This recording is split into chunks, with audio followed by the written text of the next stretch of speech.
মাদ্রাসা চালানো বর্তমান পরিস্থিতিতে যে কত কঠিন, কত যে কঠিন।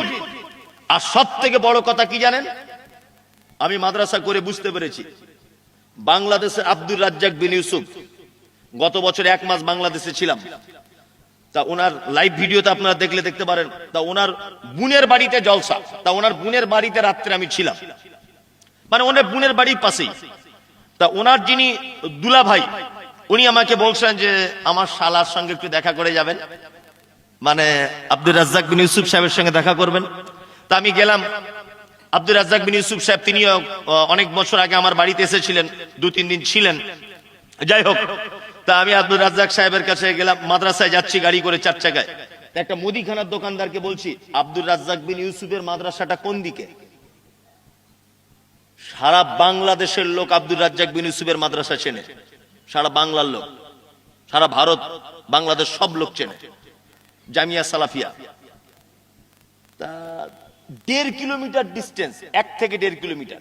বলছি মাদ্রাসাটা কোন দিকে? বলছে জানি না। মুদিখানার দোকানদার বলছে জানি না।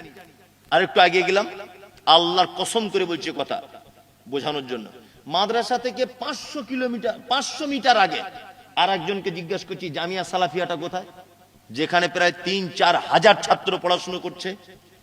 এত বড় মাদ্রাসা কেউ চিনবে না? 500 মিটার আগে একজনকে জিজ্ঞাসা করছি আব্দুর রাজ্জাক বিন ইউসুফের মাদ্রাসাটা কোথায়? বলছে আমরাও সব খবর রাখি না। তা আমি খুব আক্ষেপ করে লোকেশন দিয়ে মাদ্রাসায় গেলাম, শায়েখের সঙ্গে দেখা হলো, পাশাপাশি বসে উনি সামনে, আমি এরকম জায়গায়, আমাকে জড়িয়ে ধরে কথা বলছে। বলতে বলতে আমি বললাম, শায়েখ একটা কথা বলবো, আপনি সারা পৃথিবীর বাঙালিদের কাছে পরিচিত লোক আব্দুর রাজ্জাক বিন ইউসুফ, আর আপনার মাদ্রাসা 500 মিটার দূরের একজন লোক খবর দিতে পারছে না, কি ব্যাপার? তখন আমাকে বলছে, মমতাজুল, জীবনে কোনোদিন ভালো কাজ করেছো?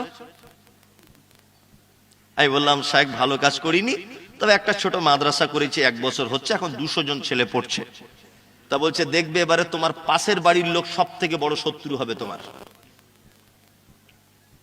আমি তখনই বুঝতে পেরে গেছি ঘটনা তো সত্যি।